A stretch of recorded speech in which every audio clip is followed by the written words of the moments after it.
করে দেব। আল্লাহ পাক রব্বুল তারপরে বলছে ইয়া আইয়ুহাল্লাযীনা আমানু, হে মুমিন সকল, ইন্না কাসীরাম মিনাল আহবারি ওয়ার রুহবানি লা ইয়াকুলুনা আমওয়ালান নাস বিল বাতিল ওয়া ইয়াসুদ্দুন আন সাবিলিল্লাহ।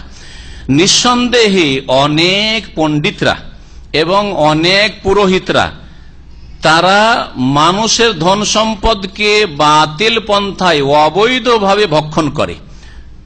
এটা হচ্ছে কাদের চরিত্র?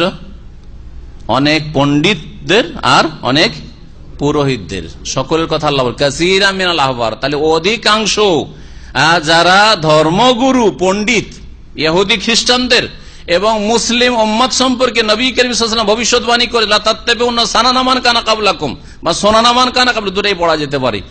তোমরাও হে মুসলিমরা ওই ইহুদি নাসারাদের পদে পদে অনুসরণ করবে।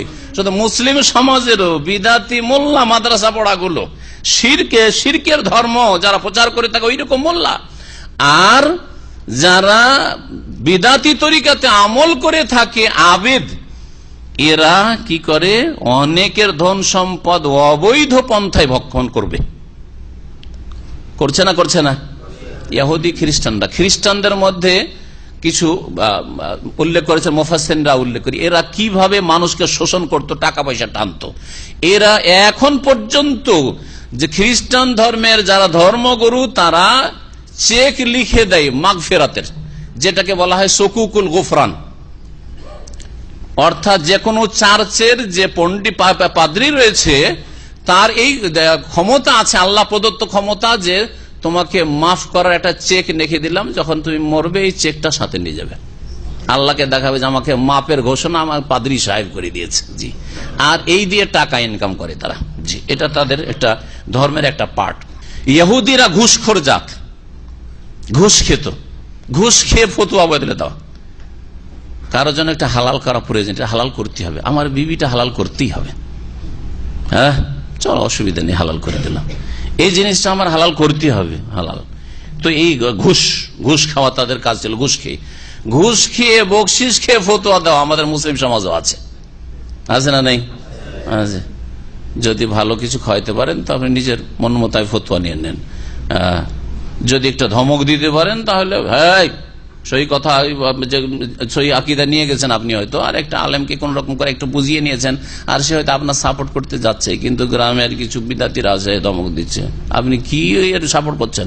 হ্যাঁ, এ নতুন কথা নিয়ে এসছে, কোথা থেকে শুরু সব কথা কি বলছেন? ভয় পেয়ে গেলেন যে চাকরি যাবে আমার, ঠিক না? আর যদি এদেরকে রাজি রাখি তো ইনকাম আছে। আমাদের ধর্ম ব্যবসা, অনেকগুলি ধর্ম ব্যবসা আছে, তাবিজে ধর্ম ব্যবসা, নামাজের কাফারার পয়সার ব্যবসা, ঠিক না? আর হ্যাঁ, কোরআন খানির ব্যবসা, মাজার ব্যবসা, হ্যাঁ, আর কিসের?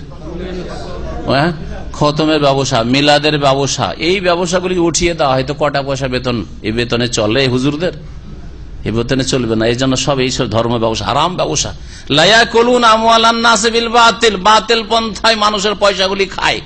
হ্যাঁ, বকশিস গুলো পায়, মরণ নামে যেসব বকশিস হয়, কিন্তু এই দিয়ে বকশিস হয় না, গোনা মাফ হয় না। এই যে মরণ নামে খাবার তৈরি করে, খাবার কালকে এক লোক টেলিফোন করছে বাংলাদেশে, বলছে যে কত টাকা খরচ, বলছে যে 15 লাখ টাকা খরচ করবে বাপের জন্য, 15 লাখ টাকা খরচ করবে। আমি বললাম যে তিনটা ক্ষতি, 15 লাখ টাকা লস, 2 নম্বর বিদাতের গুনাহ, 3 নম্বর মাইয়াত জিরো, কিছুই নেকি পেল না, আপনারাও নেকি পেলেন না, মাইয়াতও নেকি পেল না, 3 ক্ষতি। ভালো করে শুনে রাখেন, মন গড়া কথা বলছে না, না হয় আল্লাহ পাক হিসাব দেবেন। আর যারা এগুলো করছে তাদের বলেন যে রাসূলুল্লাহ সাল্লাল্লাহু আলাইহি ওয়াসাল্লাম এরকম করেছেন, তার সামনে তার 3 মেয়ে মারা গেছে, কোন মেয়ের জন্য কোরআন খানি করেছেন? হ্যাঁ, তারপরে এই কোরআন খানি করা, একসাথে সবাই মিলে কোরআন পড়া, একটা নজির দেন তো, একজন পড়বে বাকিরা শুনবে, এটাই না ইসলামের হুকুম? ওয়াইদা কোরিয়াল কোরআন ও ফাস্তামিল, একটু আয়াত নিয়ে একটু গবেষণা করেন, কোরআন তেলাওয়াত হলে বাকিরাকে শুনতে হবে।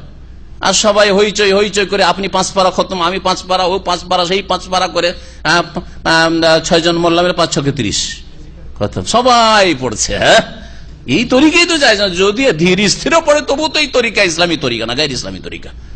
একজন পড়ে বাকিরা শুনবে।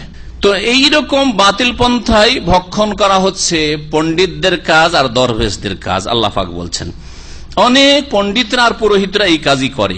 লা ইয়াকুলুনা আমওয়ালান নাস বিল বাতিল ওয়া ইয়াসুদ্দুনা আন সাবিলিল্লাহ। তারপরে মানুষের খেয়ে দিয়ে যদি সঠিক রাস্তা দেখে তাও একটা ভালো কথা, আল্লাহর রাস্তায় চলতে বাধা সৃষ্টি করে। যেহেতু খায় দেয় আপনার, সেজন্য হক কথা বলবে না, সেজন্য মাজারে যাওয়া যাবে না কথা বলবে না, মাজারে নজর নিয়াজ মান্যত নিয়ে আসা যাবে না বলবে না, কিছু দিয়ে যান, হ্যাঁ নিয়ে যান, দিয়ে যান, এই সবই চলছে, তাই না? বলবে না? বলবে না, কারণ ইনকাম কমে যাবে তো। সুবহানাল্লাহ, আজকাল প্রচার মাধ্যম ফেসবুক যারা দেখেন, কি যে টাকা টাকা ছড়িয়ে ছিটিয়ে আছে এইরকম বিশাল হলে, আর ভক্তরা সব গনে শেষ করতে পারছে, বস্তা ভরছে, দেখেছেন কি? বস্তা ভরছে টাকা। আউযুবিল্লাহ, আউযুবিল্লাহ। দুনিয়া, এরা ধর্ম দিয়ে দুনিয়া কিনে নিয়েছে, ধর্মকে বিক্রি করে দুনিয়া ক্রয় করেছে। ইশতারাউ বিআয়াতিল্লাহি সামানান কালিলা। জি, আল্লাহ পাকের রাস্তায় এরা বাধা সৃষ্টি করে চলতে, সহি কথা বলে না।